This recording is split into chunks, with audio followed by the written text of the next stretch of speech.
우리 그 좌파 거두 진중권 씨. 진중권이 뭐 거두야. 여전히 진중권에 대한 미련을 못 버렸나요? 너무 쳐주는 거 아닙니까? 다시 할게요. 좌파의 소두 진중권. 진중권 머리 크던데.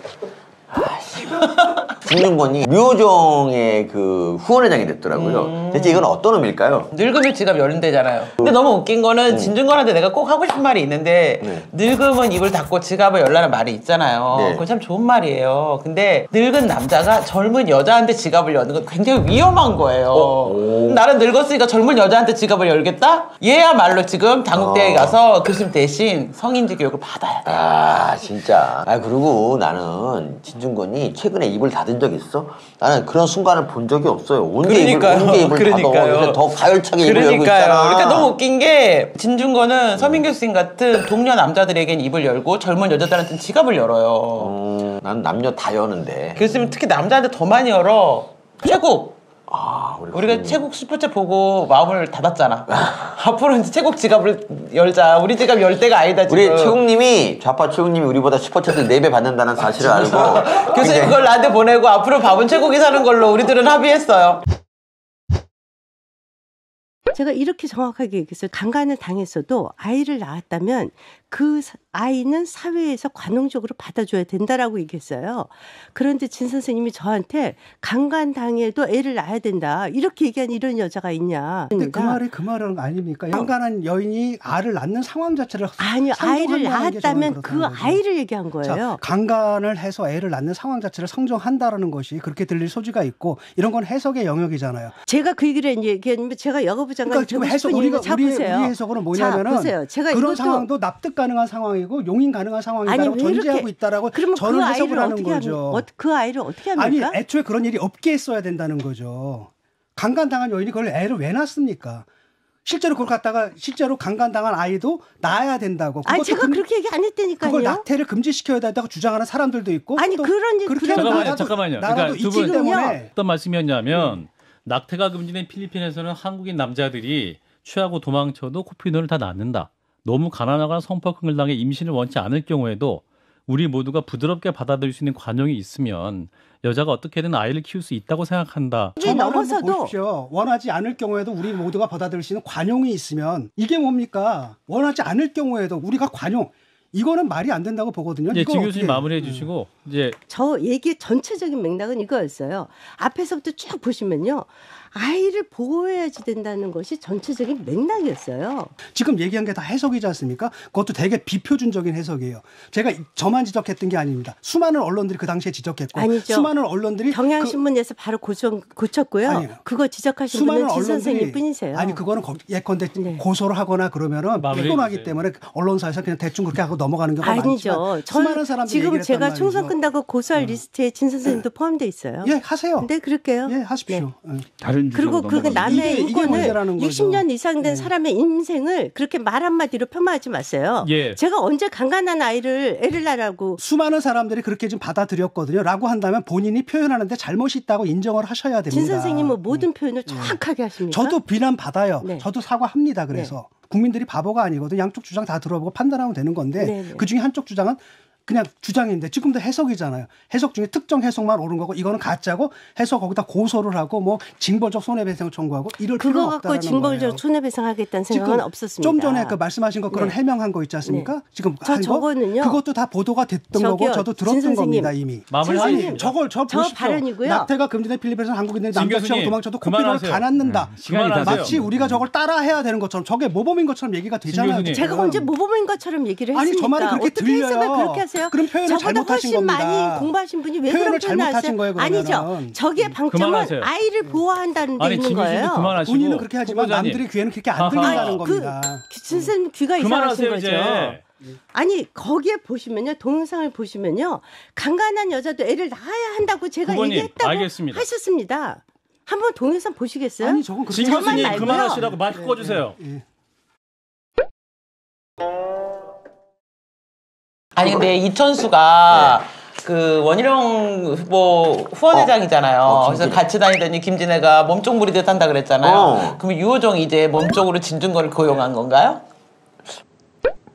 그게 이게 좀 이치에 맞는 얘기입니까? 리액션이 요즘 안티 아니면 영혼이 없어. 아닙니다. 전 진짜. 근데 김진의 그 몸쪽 얘기는 이건 누구한테 해야 되냐면은 최근에 이슈가 된 정봉주. 정봉주 같은 경우는 그 회사 애들을 갑질을 했잖아. 그리고 이재명. 그렇죠. 이재명, 김혜경이야말로 몸종을 실제로 부리는 사람들이잖아. 지금 민주당에는 상공과 무수리만 지금 잔뜩 있지 않습니까? 아, 그렇습니다. 플러스 넷이? 한동훈 위원장. 그렇죠. 뭘 그렇죠? 위원장 얘기할 거라는 거에 대해서 그렇죠라고 얘기한 거잖아. 왜 이렇게 지적을 하지 계속? 부산 갔나 부산? 네, 부산 갔습니다. 부산에 갔는데 요새 우리 인구 감소라고 맨날 그러잖아. 근데 한동훈 위원장을 딱 보면은 인구 감소라는 게 실감이 안 나. 그게 사실이 아니야 그게. 근데 이제 이재명을 보면은 아 인구가 정말 없구나. 절벽에 접어들었구나. 그리고 우리나라가 인구수에 비해서 기자가 너무 많구나 이런 생각이 들잖아. 그렇죠. 야 진짜 너무 대단하지 않습니까? 이게 어떤 현상이 된 거예요. 처음에는 그냥 우발적으로 모였겠죠. 근데 점점 이렇게 되니까 이제 한동훈 위원장 일정을 보면서 사람들이 기다리고 다 나가는 거예요. 이 사람 보러 가는 게. 그런 걸 우리가 선거에서 바람이라고 하죠. 선거는 바람을 타면 이깁니다. 야 이재명은 좋겠다. 그러니까 널찍하게 써서. 그러니까. 와. 이해찬 눈빛은 왜 이재명을 째려보는 것 같아요? 이해찬 기분이 나쁘지. 그러니까 이 새끼만 없으면 이런 느낌 있잖아. 그러니까 이런 거죠. 이재명이 예전에 이해찬한테 자기 아버지가 돼달라고 했는데 그렇죠. 이제는 컸다고 아버지를 개무시하고 그러니까. 마음대로 하잖아. 그러니까 저게 딱 그거네. 가출한 아들 새끼 찾으러 간 부모의 눈빛이야. 그런데 왜 이재명 저렇게 선대위원장 한다고 뒤에 따까리처럼 있는 줄 알아? 왜? 다른 할 일이 없거든. 맞아. 할 일이 역시 맞아. 사람은 나의 뜻으로 일이 있어야 되는데. 그러니까 차라리 지갑을 열면서 젊은 여자들 많잖아. 고민정 후원회장을 하던지. 고민정도 후원회장 있을 거 아니야. 그렇겠지. 임종석인가? 아니에요. 임종석은 아무것도 안 하는 것 같아요. 진짜? 임종석은 지갑이 얇지. 딸한테 다 들어가니까. 그럼요. 그 딸은 아직도 졸업 안 했어요? 시카고 예술대학? 자, 그래서 우리가 사람들은 의식의 흐름대로 떠드는데 교수님은 입술의 흐름대로. 오늘 주제는 정봉주와 그 좌파들의 그 인면수심이 어딘가, 그렇죠. 끝이 어딘가. 그렇죠. 이거를 이제 하기 전에 맞아요. 빌드업을 하는 거야. 그러니까 권투라는 걸 할 때 바로 이렇게 막 휘둘르진 않잖아. 이 가벼운 잽을 그냥 날리다가 잽이 쌓여서 별거 아닌 줄 알고 맞다가 보면 나중에 뭐 얼굴이 이렇게 보이지. 그럼 지금 정봉주한테 잽을 날리는 거야? 독자들한테 잽을 날리는. 그래서 제가 이제 박주민 얘기하려고 그래요. 오늘 박주민 특집으로 좀 해볼까 하는데. 정봉주 특집이 아니고? 뭐 정봉주가 박주민 마찬가지인데 안민석도 마찬가지예요. 그러니까 얘네들은 누군가의 희생이 사실은 그렇게 가슴 아픈 게 아니야. 어떤 사건이 벌어졌어. 끔찍한 일이 벌어졌어요. 그럴 때 정말 이거를 아파하는 사람들은 유족의 손을 잡고 그들을 위로하고 같이 슬퍼해줘. 맞아. 그런데 이 좌파들은 어떠냐? 얘네들을 불러가지고 범인 찾기 놀이를 한다는 거야. 그렇지. 이게 그 차이야. 물론 이제 범인이 있으면 모르겠는데 이태원 참사나 세월호 같은 그런 사건에서 범인을 지금 10년 넘게 찾고 있다는 사실 자체가 그렇죠. 저는 정말 글러먹었다는 거예요. 맞습니다. 그래서 그 3월 13일 날 박주민이 라디오 KBC에 나와서 그러니까 앵커가 말하는 거야. 근데 지금 보니까 근데 지금 보니까는 그 세월호 리본이랑 나비 배지를 아직도 하고 다니시네요. 그랬더니 이거는 세월호 가족분들이 요거는 이제 세월호 가족분들이 직접 만들어 주신 그 나비 매듭이라서 제가 달고 다니고 달아주셨기 때문에 달고 다니고 이렇게 말을 합니다. 이거 진짜 토 나오지 않습니까? 아니 박주민은요 2016년 총선을 앞두고 세월호 변호사라고 자기를 우기면서 실제로 세월호 유족들을 많이 이제 말을 했대요. 그래서 그 당시에 그 은평구 그러니까 거기 선거운동을 누가 했냐면 유족들이 했어. 유족들이 정말 자원봉사를 했다고. 그렇죠. 거기서 사무실 청소하고 전화 막 홍보하고 그리고 인형탈 쓰고 춤도 췄대. 근데 그분들의 그 마음이 얼마나 절박했겠냐고. 근데 그걸 이용해서 국회의원이 됐단 말이야. 그렇죠. 그러면 나 같으면 정말 몸이 가루가 되도록 뭔가 진상을 찾았을 거라고. 근데 박주민 뭐 했습니까? 별로 한 거 없습니다. 2014년 그 당시에 이제 검찰 수사가 진행이 됐고요. 그 검찰 수사에서 나온 결론을 뛰어넘는 결론은 하나도 없었어요. 그러니까 10년 동안 아무것도 그 뒤로는 안 한 건데도 불구하고 박주민이 얼마나 나쁜 놈인지 내가 지금부터 얘기할게. 2020년 세월호 토론회가 있었어. 세월호 토론회. 세월호 특조위 조사하는 사람들이 나왔어. 그리고 박주민이 이제 불려 나왔어. 그래서 이제 박주민이 이렇게 처음에 무슨 개소리 하다가 나중에 이렇게 말한다. 과제를 해결하려는 노력은 있었지만 진상규명 과제가 있고 또 그 과제를 해결하려는 노력이 있었지만 잘 안 되었던 것이 사실입니다. 앞으로는 좀 더 분명하고 확실하게 진상규명이 될 수 있도록 해야 된다는 말씀을 먼저 드리겠습니다. 이게 세월호 사건 나고 6년 뒤에 벌어진 토론의 모습이니까 앞으로 보다 분명하고 확실하게 진상규명이 돼야 된다. 이게 6년 지나서 하는 인간의 이 말입니까? 그리고 나서 사회자가 다시 마이크를 잡아요. 이렇게 말해. 토론회를 하는 건 이상입니다. 오늘 이렇게 토론회를 하는 건 단순히 의지가 아니라 좀 더 구체적인 방책에 대해서 말씀해 주십사라고 기대했는데요.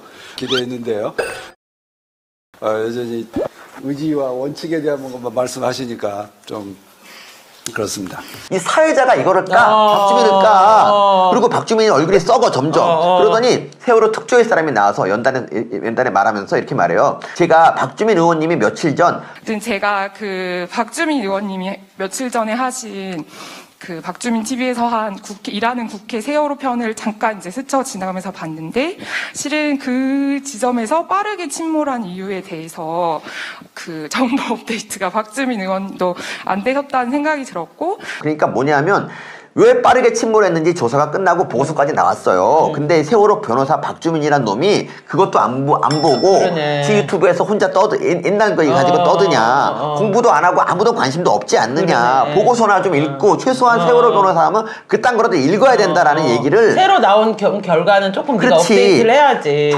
특조위 조사관이 마이크를 들고 박주민을 깠어. 그 자리에서 사회자도 까고. 그랬는데 박주민이 뭐랬는지 아세요? 그랬더니 박주민이 쥐를 파고 있어요. 네, 긴 시간 동안 아마 고민하셔서 정리해 주셨을 텐데요. 감사드립니다. 이번 시간에는 공동 주최를 하신 국회의원님들께서 돌아서서 말씀을 해주시는 게 어떨까요? 아니면 네. 이게 바로 박주민입니다. 박주민은요, 세월호 진상 규명한다고 2010년 국회의원 됐고요. 그 다음에 은평구 나와서 재선이 됐어. 지금 3선을 누리고 있어요. 근데 있잖아, 양심이 있으면 세월호 진상 규명을 해주겠다고 유족들 그렇게 부려먹었으면 밝혀진 게 없다 그러면은 그만둬야 되는 거 아닙니까? 얘는 이제 그때 바빴어요. 왜냐하면은 임대차 3법을 발의하면서 그 직전에 자기 집에 임대료를 빨리 올려야 되잖아. 그 계산해야 되는데 임대차 3법 발의를 했는데 발의해서 이 법이 통과되기 직전에 일단 우리 집 임대료는 올려야 되고 바빴지 머리가. 박주민이 최근에는 더 관심이 없어졌어요. 이유가 뭔지 아시죠? 자, 이 리본은 보라색입니다. 요거는 보라색입니다. 네. 보라색은 이제 이태원. 이태원 참사 가족분들은 이제 리본이 돼 보라색을 하시고요. 오송 참사 유가족분들은 오송 참사 유가족분들은 초록색입니다. 이런 식으로 이 인간은 이미 세월호에서 마음이 떠서 다른 참사로 갔어요. 남국이 조국에서 제명이 갈아타듯이 했구나. 그렇죠. 세월호에서 너는 이태원으로 갈아탔구나. 근데 이태원 참사 특별법 여러분 다 아시지 않습니까? 진상조사 참여하는 사람들이 지나치게 좀 과한 대접을 받으면 안 되잖아. 근데 위원장이 연봉이 1억 5천이 넘고요. 상임위원들도 다 1억 5천 연봉을 받아요. 그게 1년 6개월인데 3개월 가서 1년 3개월로 했는데 뭐 그럼 뭐해? 세월호 이랬잖아. 세월호 특조위 임기가 딱 끝날 때쯤 되면 유족들하고 박주민이 앉아. 그래서 시위를 해, 국회 앞에서. 맞아. 그럼 연장해서 맞아. 9년을 갖거든. 맞아요. 이태원 특별법도 똑같다고 봅니다. 그게 맞습니다. 어차피 그러니까 얘네들이 원하는 진실은 영원히 안 나와. 그래서 1년 3개월 딱 하고 또 연장되는 거고. 그러면서 이제 대선 때 얘기하겠지. 이태원 참사의 진실을 밝히기 위해서 정권을 바꾸자 그러겠지. 그렇죠. 상임위원하고 그 위원장 요 인간에 1년에 10억을 받거든요. 근데 거기 직원들 있잖아. 그걸 뒷받침하는 직원들 연봉만 1년에 36억이더라고. 그러니까 정말 완전 이거는 좌파들의 노다지 일자리야. 이걸 위해서 애들이 하는 거라고 봐요. 무슨 진상에 무슨 개뿔 관심이 있어. 우리 그거 왜 일어나는지 우리 모르는 사람 있습니까? 그리고 박주민이 하는 말 좀 보세요. 최상병 관련한 이 특검법 이미 발의가 됐어. 그래갖고 패스트 트랙이 돼서 4월 3일에 본회의에 부의가 됩니다. 정말 얘네들이 그렇다고 해서 최상병 죽으면 안타까웠느냐. 최상병 사망했을 때 관심이 없었어요. 그리고 나중에 최상병 연결식에 아무도 안 왔어. 지도부에서 온 놈이 아무도 없어요. 민주당에. 국힘은 다 최고위원들 와가지고 그냥 애도하고. 그리고 국립묘지에 다 묻히도록 해주고 부모한테 사죄했다니까. 그래서 부모는 괜찮다고 하는데 수사단장이 갑자기 난리를 치고 하니까 그때부터 그 관심이 갖는 거야. 그러니까 원래 얘네는 군인들의 죽음에 관심이 없어. 관심이 없어. 정봉주가 극단적이지만 정봉주의 사례는요, 뭐 개딸들도 똑같지만 이 좌파들의 이런 시각을 정말 보여주는 거예요. 생명이라는 거는 이용하기 위해 있는 거다. 그렇지. 자, 나는 진짜 이 박주민 같은 인간이야말로 우리 이제 국회에 진짜 많은 쓰레기들이 있지만 나는 그 중에서 박주민 원탑이라고 봅니다, 진짜. 진짜? 우리 왜냐면 김남욱 같은 경우는 정청래도 있는데. 아니, 난 박주민이 더 싫어. 양이원영. 정청래는 국회 윤미향이 있는데. 아이씨, 자꾸 섭섭 삼중이구나.